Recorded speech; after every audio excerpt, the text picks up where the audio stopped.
Kag-atong sentro. Ako kang mamay.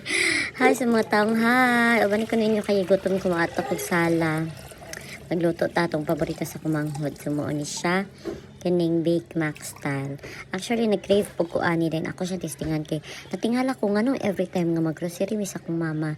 Magpapalit yun siya ani. Nagira ba? Duha kabuk yung ipapalit. 3, 4, 5 ambot sa iya. So, napabukal na ko din he. Parang giabrihan ang sulod.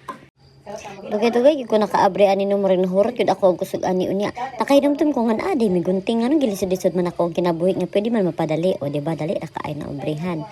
So man na siyang sulod niya. Actually gamay ra kaayo, good for one person na gid siya guys. Pero enough na para di lang kay kagutomon. Actually this is my first meal of the day.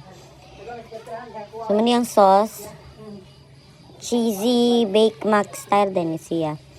So, inana ko magbutang og kanang mga sauce, labi na kanang mga kanton-kanton. Magbutang gid ko sa ilalom una. Then, akong gi-drain ang butter. Gi-mix. So, baka sa mga palit. Dagan mo gadulag ml din higinuo ko. So, na siya. Ako na pong katong sobra. Akong gibutang sa babaw. Inana gid ko mag-mix guys. Nga murag feeling gid ako kay nagluto kog spaghetti. So mo na siya. Ato na siya ay wait lang kasaba kay portahan. Next ko portahan. Gimekas-mekas na ni insan. Then mo siya gluod tan-awon guys pero lami ba gid siya ay watchar. Na siya kanang real meat. Dayon cheesy gid kay siya nga basta lovely kaayo. So ato siyang gidala sa kwarto, diri ta magkaon. Para hangol-hangol beta din he. So tilawan na to ni paborito sa kumanghod pe. At saka lami. Matingali gito kumanghod nga nawala na yung isa kabuk na bilin nga paborito ba.